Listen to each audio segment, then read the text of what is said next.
anybody but a D. But incumbents do well here in Colorado. We love our incumbents. Matter of fact, I would go so far as to say if Ritter didn't drop out of the race unexpectedly, I would still give the edge to Ritter.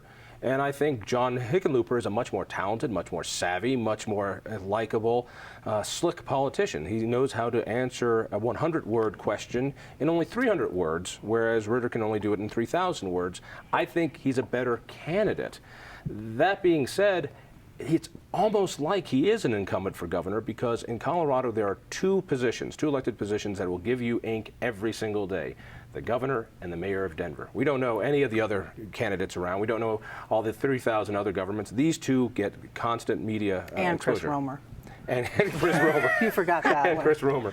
Well, and Doug Bruce. You mean future mayor Chris Romer. Right. Yeah, future mayor. So it's as if Hickenlooper is running as an incumbent. I can't think of another Democrat here that has better name recognition. Yeah, I mean, there's this myth to Hickenlooper. The man walks on water. I mean, nobody meets him without being charmed by him. He's completely non-threatening and kind of like and he's charismatic. So you meet him, you like him, and there is definitely a myth that he walks on water, he can do no wrong. Has he been vetted fully the way that he'll be vetted in this race? No, I don't think so.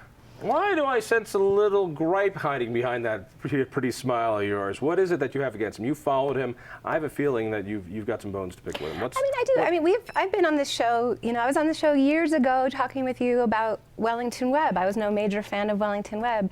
Sometimes John Hickenlooper makes me miss Wellington Webb, because Wellington was a great manager. He knew what was going on in all of his departments. I live in the city, I'm affected by the city, and I think there are lots of departments in the city that Hickenlooper just has sort of let ride. And give me an example. In terms of, I think Parks has had lots of problems, some reported, some unreported.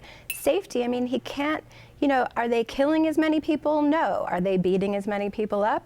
Pretty much. Are they misidentifying the wrong people? Are they jailing people? Are they letting the people under know the wrong identity? That the Crips are beating up white guys in Lodo? You know, not until after they catch the guys. Yeah. I think that he's got some management problems, and I think that will come out as this race progresses. I think he's also got a little bit of a thin skin, as actually Wellington Webb did too. Bill Owens, notorious. But I mean, one politician doesn't have a thin skin. And to his credit, with Hickenlooper actually answers our questions. I will give this to him. The man answers our questions. He still makes him. Yes, he's very thin-skinned. He takes things very personally, but he still does communicate back. Whereas Wellington and to some degree Ritter shut people off. I mean, John Hickenlooper has a fairly transparent administration. Now, does he have some management problems? I'll say that. I mean, once a year or so, Hickenlooper comes on this program, we slap each other around, and he goes away. We do it with a smile. Since Ritter has been governor, he would not come on this show, ever. He came on as a candidate. He came on before that. Even when Owens and I were battling it out over C&D, Owens would come over here and we talk. He was transparent. With Ritter, you get a sense of he's barricaded the door. Leave me alone. I don't want to talk to folks. Yeah, you also get a sense with Hickenlooper that he enjoys his job. He enjoys being mayor way more than I think Ritter enjoyed being governor.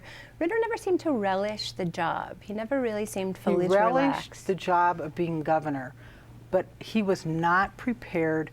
I mean, I actually think had he been governor in a different time, had he been governor, during a surplus. had he had run in, 98 and won, it's not just the issue of a surplus. Yeah, you're governor when you have a horrible budget crisis, but you're also governor when it's so ugly, when everything's R&D and it's a tag. I mean, I see the minority party going after him, and maybe he wasn't effective at stopping it because he didn't know he had the power to stop him, but you would never have pulled that crap with Owens. What kind of crap? Just everything you do, criticize, attack, wrong. And there's where I think Hickenlooper's going to have an issue when all these Republican people who love him and he's so great and he's a great mayor, when there start to be blog reports about him and it looks like it's coming from Republican business-funded interest. I mean, is he going to go, whoa, a little bit there? What's happening to me? And also with the legislature, I mean, Hickenlooper has a very weak council. It's a very strong mayor form of government, so he can rubber stamp everything. I mean, actually not rubber stamp, he can set policies and they'll rubber stamp them. In the legislature, even a legislature controlled by members of his own party, there will be much more give and take, I think about Ritter vetoing the union bill for the grocery store strikes. I mean, how in the world does your party hand you a bill that you then at the last moment decide to veto? Right. Romer wouldn't have done this. Owens wouldn't have done this. No. You make sure that dies someplace else. And if it comes to your desk and you have to veto it, it is a sign you don't know how to run your office. I don't see that kind of problem with Hickenlooper, but then again, it's a strong mayorship here in Denver, and he doesn't have to worry about that. I mean, Hickenlooper just wouldn't fumble the way I think Ritter does. He has a better sense of public relations, of timing, of message. Ritter seemed not to think at all about what the backlash would be on the labor thing, and just sort of did it over one weekend. Well, he tried to appease two groups, and it backfired, and it kind of haunted him his entire time.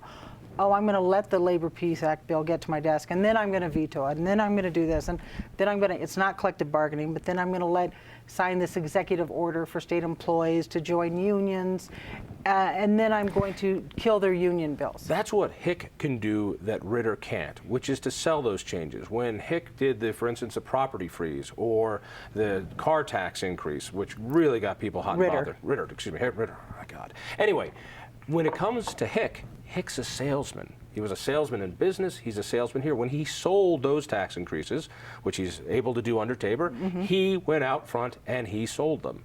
It was that salesmanship that Ritter doesn't have. Agreed? Yeah, I think he's not right. I think Jon was always able to make it look like if you increase this tax, it'll be great. It'll be you were fun. like, oh my God, those dancing bears, they're so awesome. I'll vote for that tax. And actually, those things, as you It's remember, a sign of we're all going to hell. I like the dancing bears. Vote yes on the tax increase. They were so cleverly packaged, the infrastructure taxes, because you'd read like, okay, fix the potholes, fix the animal control shelter, and then there'd be something in there you're like, I'm not going to build this junky thing, but it's in with fixing the potholes. Fix potholes, pay for the transgender realignment center in Alamosa. Yeah. All right. What is it that I get this sense from you?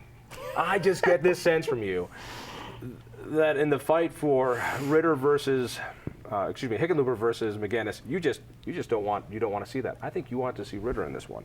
What's your I beef? don't want to see Ritter in it. I mean, good riddance. Really? Yeah, really. I'd rather see Hickenlooper What than does a Ritter. good socialist girl like you what? want? I want some choice. I want some choice, and I think people I've been watching your offering show. you choice for 10 years. You keep turning me down. I think people watching your show want more than one candidate, in their party running. I want a discussion. We have no idea where John Hickenlooper stands on lots of issues. We had no choice. It's John Hickenlooper. He's going to get the nomination. It was decided the minute, Ritter gave it up, passed it to Salazar. Salazar gave it to Hickenlooper. There was no discussion. I want a choice. Democrats play well together. They're not Republicans. Republicans don't play well together. What do you call Josh Penry dropping out? If that isn't playing well together. Yeah. Romanoff wasn't in. Romanoff running for Senate. Yeah. Agreed, but I don't bring it. When it comes to this, Hickenlooper has always played good soldier. When it came to Ref C, he said, I'm Owen's foot soldier, quote unquote. When it came here, I'll wait for Ken Salazar, and if he doesn't want to do it, then I'll consider it. He knows how to do that, and it works well. He does so without ruffling feathers. In the Republican Party, I don't think we do it quite as well. So who do you want to challenge Hickenlooper in a primary?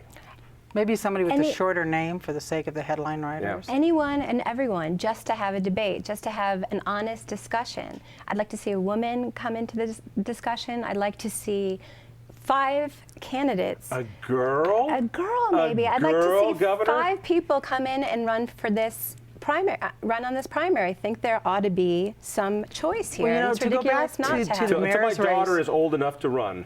No.